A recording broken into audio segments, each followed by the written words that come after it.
Eccoci qua ragazzi, bentornati sul canale e benvenuti in questo nuovo video informativo per quanto riguarda il regolamento del calcio. L'avrete letta tutti quanti la notizia ieri per quanto riguarda il cartellino blu. Se ne parlava anche mesi fa e si chiamava cartellino arancione.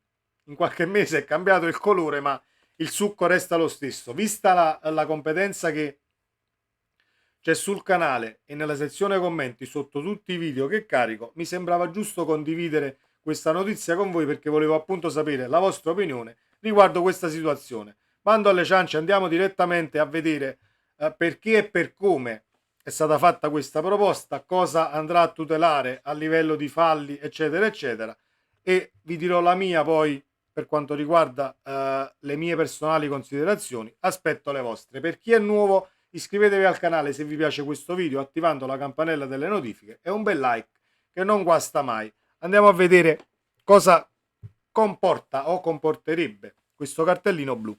Nuova rivoluzione in vista per il calcio. Dopo il VAR in Inghilterra arriva infatti anche il cartellino blu per l'espulsione a tempo. Secondo quanto riporta un'anticipazione del Telegraph, l'IFAB ha dato il suo via libera alla sperimentazione della nuova penalità che consentirà al direttore di gara di allontanare dal campo per 10 minuti i calciatori che protestano platealmente o commettono falli tattici non pericolosi per interrompere un'azione di gioco avversaria. Il cartellino blu si aggiungerà dunque a quello giallo e rosso. Secondo quanto si apprende, la combinazione tra due cartellini blu o tra uno blu e uno giallo farà scattare l'espulsione immediata. La data per l'approvazione ufficiale potrebbe essere il 2 marzo nel corso del congresso generale annuale che si svolgerà a Glasgow, in Scozia.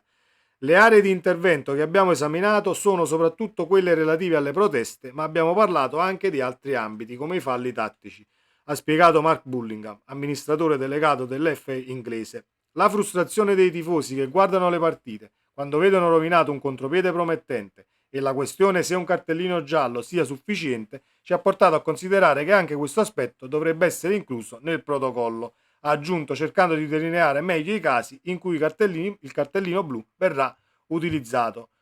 Notizia però di, almeno che ho trovato stamattina, la FIFA sui propri canali ufficiali recita così: la FIFA vuole chiarire che gli articoli sul cosiddetto cartellino blu ai livelli di elite del calcio non sono corretti e sono prematuri.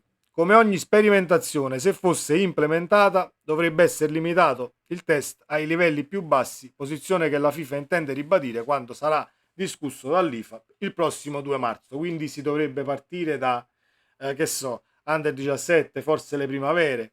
Vedremo poi nel caso venga approvato dove verrà applicato. Il punto è questo e la mia considerazione è semplicemente questa. Secondo me è una situazione che porterà ancora di più all'interpretazione arbitrale, nel senso che la protesta può essere plateale o meno, la potresti interpretare tu arbitro plateale o meno e così usi questo cartellino blu o meno.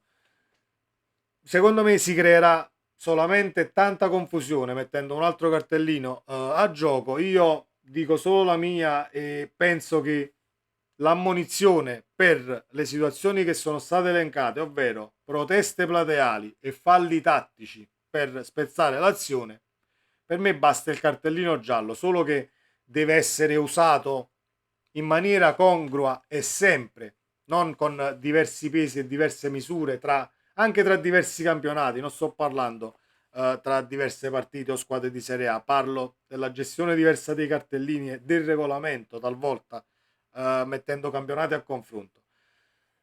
Che questa sorta di espulsione temporanea per 10 minuti potrebbe creare spettacolarità, potrebbe solamente rompere le uova nel paniere alla squadra che la subisce, perché perdere un calciatore per 10 minuti facendolo poi rientrare al di là della partita giocata creerebbe una sorta di rallentamento muscolare perché ti fermi, devi comunque stare a bordo campo tenendo comunque alta la condizione per poter rientrare dopo 10 minuti e quindi un tantino, secondo me, è la mia personale opinione e vorrei sapere la vostra qui sotto nei commenti, andrebbe un tantino a rompere le uova nel paniere anche per quanto riguarda i calciatori dal punto di vista atletico e la situazione infortuni, però forse sto guardando troppo avanti. Restiamo un attimo a ciò che potrebbe portare la situazione, perché altrimenti guardiamo troppo avanti e forse non è il caso. Per quanto riguarda loro la mettono sul piano del rispetto per i tifosi, perché poi i tifosi si sentono defraudati da un contropiede che poi viene innescato e spezzato dalla squadra avversaria con un fallo tattico. Potevi andare in porta, potevi segnare un gol, lo spettacolo, eccetera. Io non ci vedo niente che vada ad implementare lo spettacolo di una partita, anzi, secondo me creerà, come ho detto prima, un tantino di caos per quanto riguarda la gestione, perché comunque diventa difficile sia per l'arbitro in campo avere in gestione un terzo cartellino, e sia, come ho detto prima, per quanto riguarda le società, hai un uomo fuori, resti in 10, poi ritorni in 11. Non vedo niente di spettacolare in questa situazione e condizione che vorrebbe mettere in gioco appunto l'IFAB, e non trovo nessuna bellezza, ecco, in questo provvedimento. Mi piacerebbe sapere, come ho detto, la vostra qui sotto nei commenti. Per me il gioco del calcio resta un gioco semplice, tra virgolette, ma la gestione dei cartellini o la si fa come si deve, perché c'è il giallo e il rosso e per me bastano così. Basterebbe ammonire il calciatore ogni qualvolta c'è una protesta plateale, ammonire il calciatore ogni qualvolta c'è un fallo tattico, perché la spettacolarità la crei, secondo me, anche senza cacciare un calciatore fuori per 10 minuti con questa espulsione fantomatica temporanea. Se ammonisci le persone i calciatori, scusate, che fanno dei falli tattici durante una partita, ma li ammonisci tutti, ti ritrovi con al limite un centrocampo che ha 2-3 ammoniti in una squadra che non possono più sbagliare, perché altrimenti vanno fuori con il doppio giallo. Quindi la devi gestire diversamente, sia il calciatore in sé sia l'allenatore dalla panchina. È lì che si può creare la spettacolarità della partita. C'è una squadra avversaria che vede un centrocampo ammonito, può riversarsi nella metà campo appunto avversaria e cercare di sfruculeare, come si dice a Napoli, la mazza su quei calciatori già ammoniti per quanto riguarda il regolamento.